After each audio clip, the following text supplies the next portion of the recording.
어, 우리가 지난주에 구걸하는 맹인 이야기를 나누었었는데요. 그 구걸하는 맹인이 지나가시는 예수님의 이야기를 듣고 부르짖을 수 있는 기회를 얻은 장소는 여리고로 들어가는 길목이었습니다. 이어서 예수님께서 그 여리고로 들어가는 길목에서 맹인이던 구걸하는 사람을 하나님의 사람 성도로 세우셔서 함께 동행하시면서 여리고 안으로 들어가셨어요. 그리고 여리고 안으로 지나가는 중에 또 한 사람을 만나는데 우리가 익히 잘 아는 삭개오입니다. 말씀 같이 한번 읽지요. 9장 19장 2절 말씀입니다. 같이요. 시작. 삭개오라 이름하는 자가 있으니 세리장이요 또한 부자라. 성경은 이 삭개오라는 사람에 대해서 그렇게 많은 것을 설명하지는 않지만 몇 마디 말로도 이 사람이 어떤 사람인지 그동안 어떤 인생을 살았는지를 충분히 짐작할 수 있게 합니다. 이 사람은 세리인데 그저 평범한 세리가 아니라 세리들 중에 우두머리가 된 사람, 세리장이라고 말하고 있습니다. 그리고 당연하다는 듯이 부자입니다. 세리는 그 인생의 모든 것을 돈에 승부를 건 사람들이잖아요.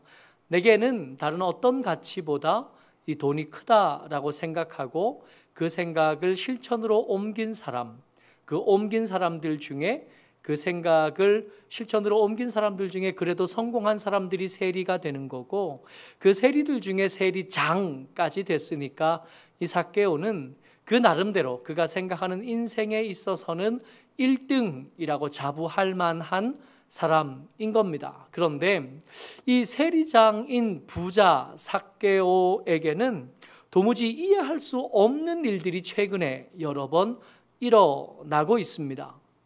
세리들이요.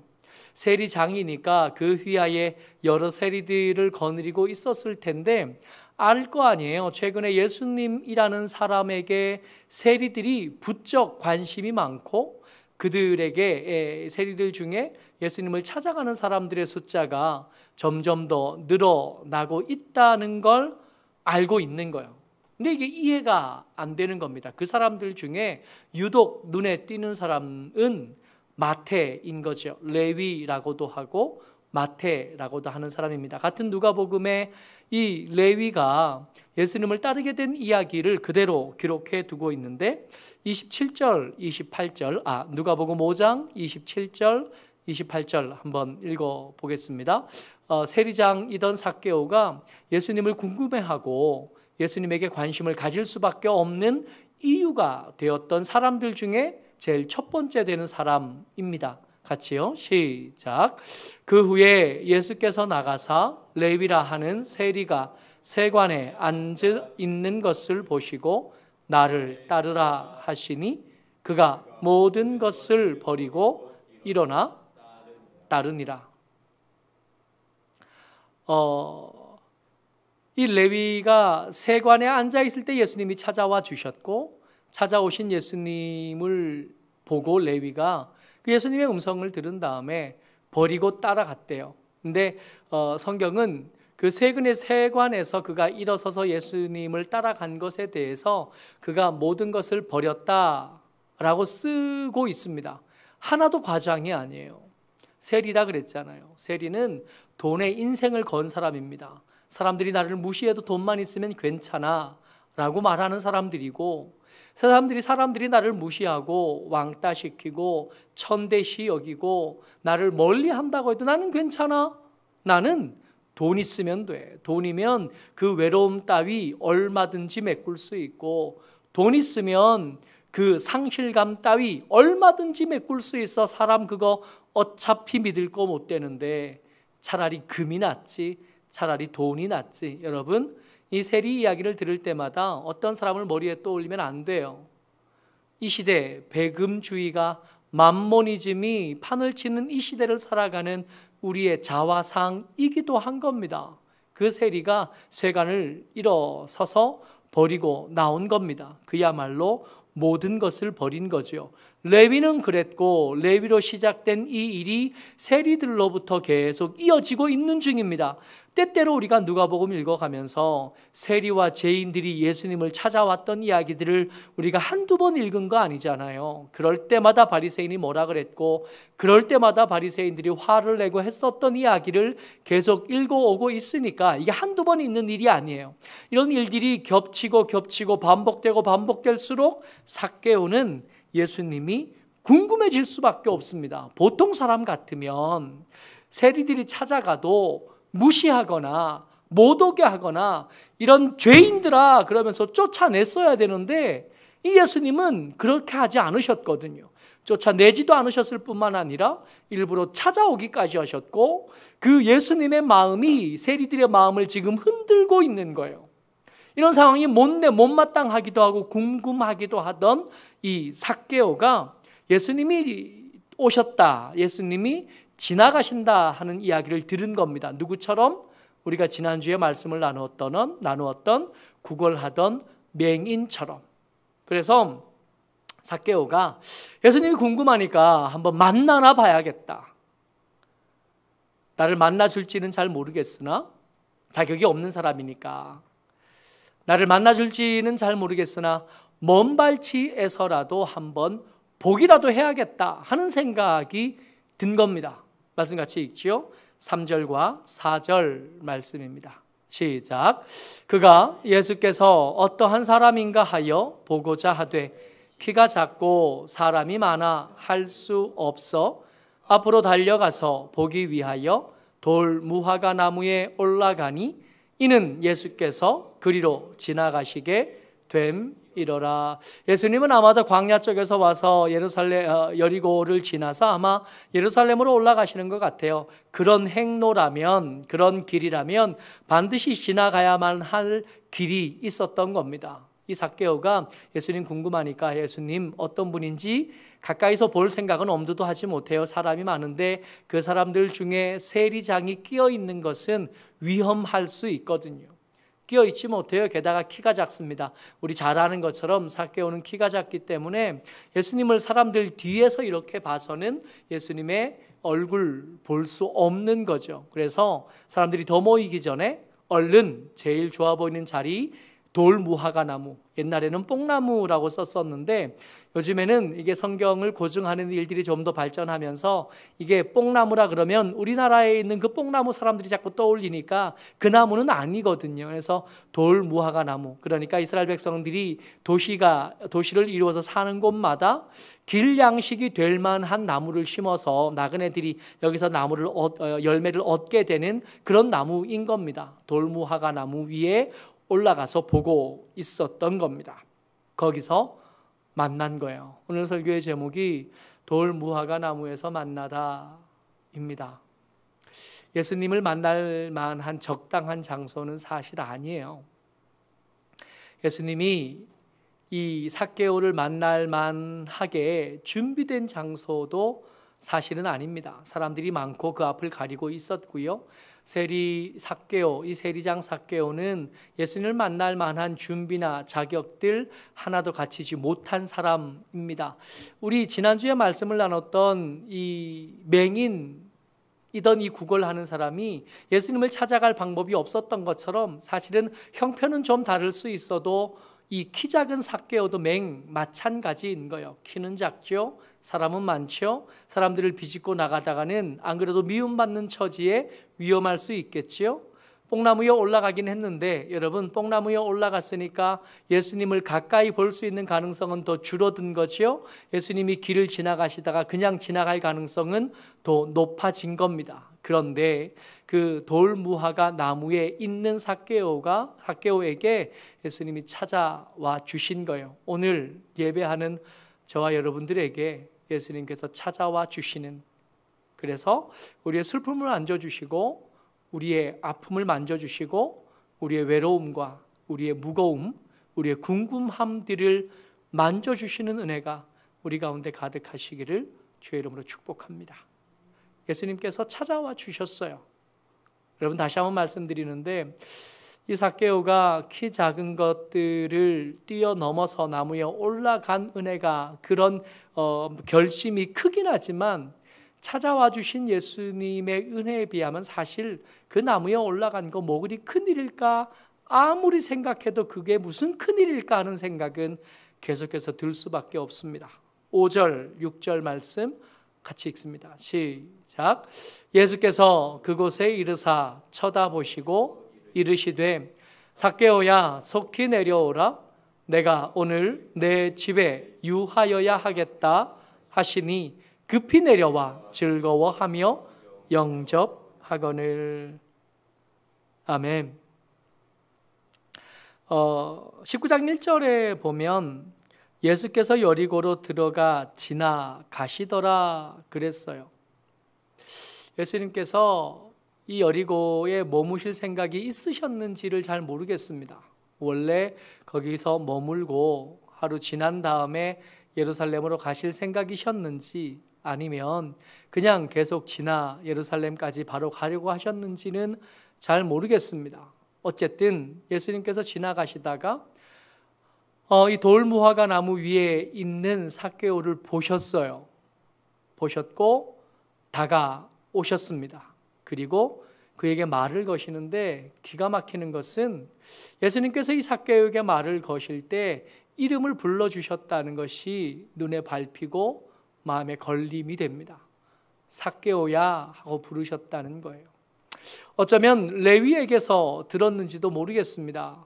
세리들 중에 쓸만한 사람 그렇게 드문데 많지 않은데 우리의 리더가 된 삭개오라는 사람이 있는데 그 사람 참 괜찮은 사람입니다 하고 레위가 평소에 말했는지도 모르겠습니다.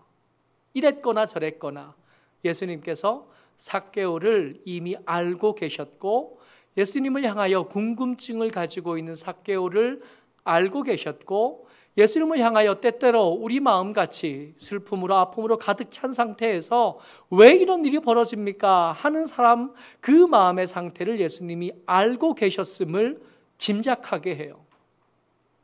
오셔서 절대로 만남이 이루어지지 않을 것 같은 그 장소에 오셔서 예수님께서 말을 거시는 겁니다. 삭개오야 내가 내려오라 내가 오늘 내 집에 유하여야 하겠다 말씀해 주신 겁니다.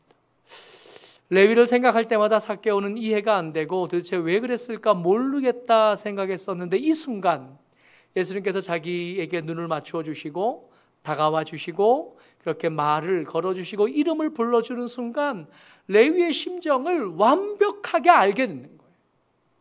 왜 그 세관을 일어설 수 있었는지, 어떻게 그 세관에서 일어서서 모든 것을 다 버릴 수 있었는지 삭개오가 알겠는 거예요. 그동안 돈 벌면서 누렸던 기쁨, 집을 마련하고 세리장이라는 직책을 얻고 점점 더 큰 땅을 가지게 될 때 누리지 못했던 진짜 즐거움을 알게 된 겁니다. 이게 어떻게 해서 그렇습니다. 어떤 과정을 거쳤습니다. 이렇게는 모르겠습니다만은 알겠는 것은 이 삭개오가 평생에 제일 즐거운 날을 맞이했다는 겁니다. 평생에 그가 살아가면서 경험했던 모든 즐거움과 모든 기쁨이 이날 하나만 하지 못하다는 걸 우리가 알겠는 거죠.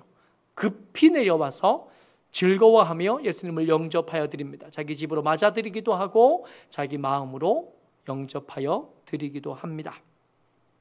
그런데 여러분, 우리가 지난주에도 만나봤잖아요. 어디에나 꼭 있는 사람들이 있다 그랬죠. 지난주에는 꾸짖는 사람 그랬는데 사실은 꾸짖는 사람이 처음이 아니고 엿보는 사람들이 있었어요.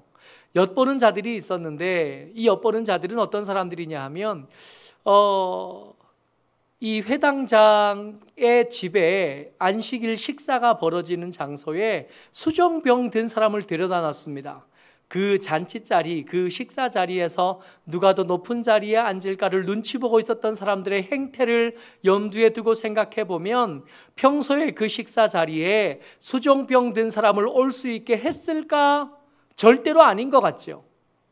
절대로 평소에는 오지도 못하게 했을 사람을 굳이 그 자리에 데려다 놓고 예수님을 부른 겁니다. 예수님, 우리와 함께 식사하십시다. 불러놓고는 안식일 날 이 예수님이 이 수종병 든 사람을 고치나 안 고치나 엿보는 자들이 있었습니다.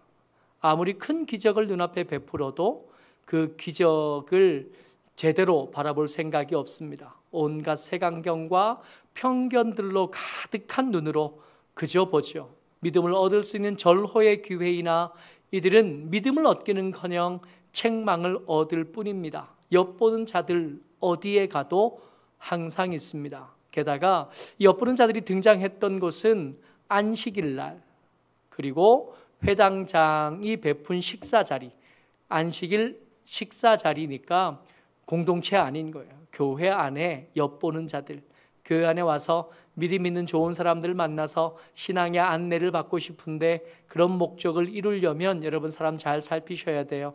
다 그런 사람들만 있을 것 같지만 교회는 그렇지 못합니다. 교회는 병원이에요. 병원. 성치 못한 사람들로 가득합니다. 앞에서 목사도 그렇게 다르지 않아요.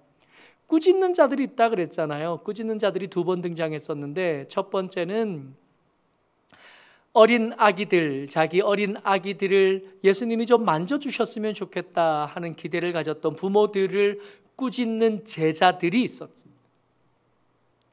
우리 지난주에 만났던 맹인, 구걸하던 맹인이 나사렛 예수여 나를 불쌍히 여기소서 할 때 조용히 하라고 꾸짖던 앞서가는 자들 있었습니다.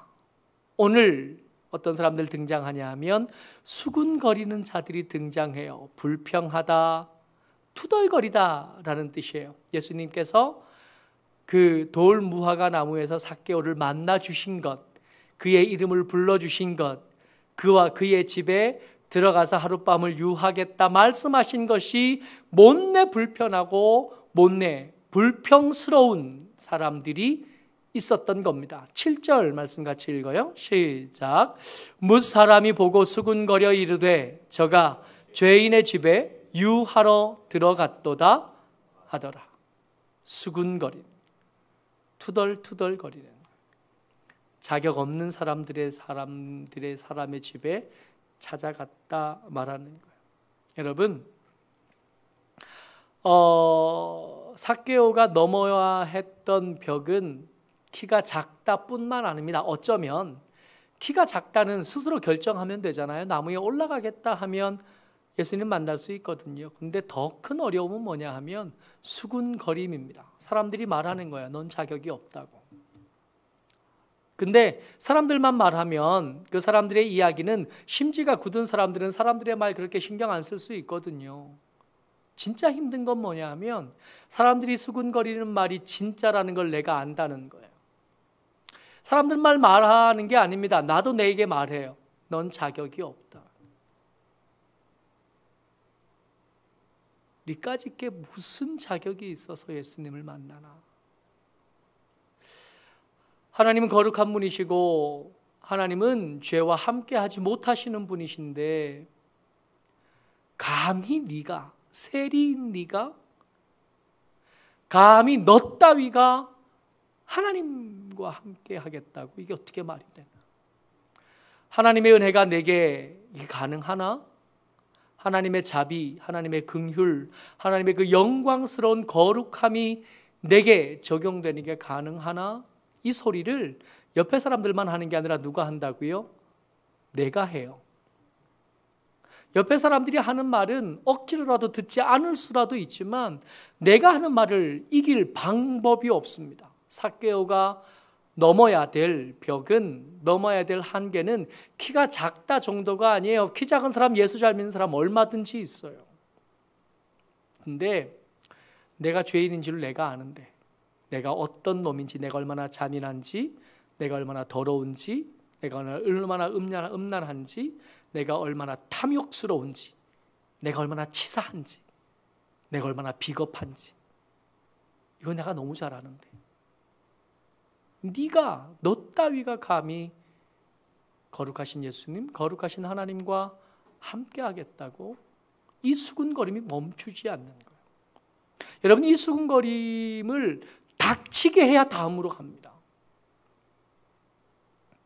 이 일을 위해서 예수님도 하시지만 삭개오도 최선을 다해서 이 일을 해요. 이 수군거림을 더 이상 수군거리지 못하게, 더 이상 투덜거리지 못하게 여러분 힘을 내시기 바랍니다. 우리 같은 사람, 우리 같이 부족한 사람이 예수 믿어 성도가 된다는 것은 이 수군거림을 이겨내야 그 다음으로 가거든요. 그래야 어디 가서든이 아니라 골방에서라도 내가 하나님의 백성입니다, 하나님을 향하여 주님이라고 부를 수 있을 거 아니에요. 우리가 하나님을 아버지라고 부르려면 내가 아버지의 아들이어야 되는데, 그러려면 내가 죄인이라고 수군거리는 그 소리를 막아야 될 거 아닙니까? 이 삭개오가 이 일을 위해서 뭘 하냐 하면 19장 8절입니다. 같이 읽어요. 시작. 삭개오가 서서 주께 여짜오되 주여 보시옵소서, 내 소유의 절반을 가난한 자들에게 주겠사오며 만일 누구의 것을 속여 빼앗은 일이 있으면 네 갑절이나 갚겠나이다. 지금 삭개오가 이 수군거리는 사람들의 이야기를 들었거든요. 그리고 그 수군거림이 주변을 싸늘하게 식혀놓고 있는 겁니다. 좀 전까지만 해도 잔치였는데, 좀 전까지만 해도 그 돌 무화과 나무에서 예수님을 만난 잔치, 평생의 제일 기쁜 날이었는데 사람들의 수군거림으로 찬물을 뿌린 듯 싸그리 얼어붙은 겁니다. 그 가운데 삭개오가 일어선 거예요. 일어서서 뭐라고 말하냐면 내 소유의 절반, 속여서 빼앗은 것이 있다면 4배 갚겠습니다 라고 말했던 겁니다. 여러분, 우리가 지난주도 그렇고 그 지난주도 그렇고 같은 질문을 계속 반복하고 있는데, 그런즉 누가 구원을 받을 수 있겠습니까? 했던 사람들의 이야기 기억나셔요? 누가 구원을 받냐 하면 맹인처럼 예수님에게 전적으로 의지하는 사람이 구원받는다, 지난주에 대답했었고, 오늘 대답합니다. 수군거림을 이길 의지가 있으면 돼요. 수군거림에 지지 않으면 됩니다. 방법이 없다 사람들 말하지만 예수님 그렇게 생각하지 않으셔요. 방법이 있지. 너희들은 못하지만 하나님은 모든 것이 가능하시다 말하고 계신 겁니다. 아쉬운 것은 그때요, 그런즉 우리 중에 누가 구원을 받을 수 있겠습니까? 하고 말하게 했던 그 사람 말입니다. 그 부자 관원, 18장 23절이요. 같이요. 시작. 그 사람이 큰 부자이므로 이 말씀을 듣고 심히 근심하더라. 이 사람의 첫 질문이 뭐였냐 하면 어떻게 하면 영생을 얻을 수 있습니까? 그 말만 들으면 이 사람은 영생을 얻기 위해서 정말 수고하는 사람처럼 보였지만 거짓말이었을 가능성이 굉장히 높습니다. 이 사람의 간절함은 영생이 아니라 자기의 스펙에 부족한 마지막 한 조각을 이 영생으로 채우고 싶었던 거예요. 그렇게 해가지고는 영생을 얻을 수 없는데, 다 팔아서 그가 하나 남겨도 이게 타살이 맞을 듯 안 맞을 듯 고민스러운데, 이거 다 가진 채로 거기 위에 반짝이는 보석 하나를 꼽아서 활용점정하고 싶었던 생각이 가득했던 겁니다. 진심이라고 말할 수 없었던 거예요. 이런 사람들에게 천국은, 구원은 낙타가 바늘길을 통과하는 것보다 어려울 수밖에 없습니다. 지금 삭개오가 수군거리는 사람들 앞에서 예수님 찾아와 주시고 이름을 불러주신 예수님 손잡고 그 바늘길을 금방 통과했습니다. 내 소유의 절반, 속여 빼앗은 것이 있다면 4배. 여러분, 남는 게 있을까요? 아마도 다 버리고 세관에서 일어섰던 레위처럼 아무것도 남지 않았을 겁니다.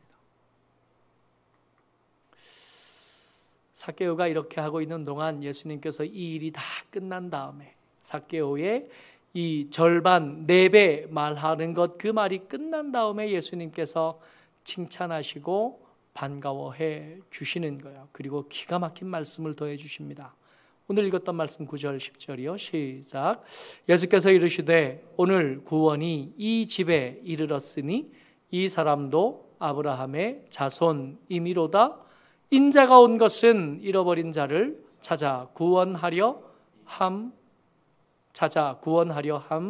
함이니라. 아멘. 삭개오가 먼저 시작한 일이 아니었던 거예요.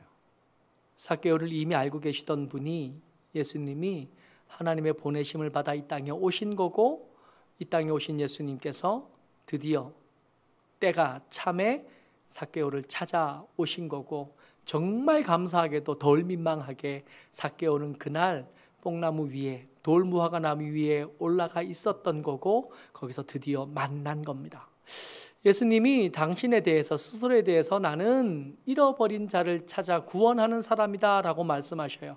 이야기 들을 때마다 우리 그 이야기를 떠올릴 수밖에 없어요. 찾아내기까지 찾아내던 그 양치기 기억나시죠?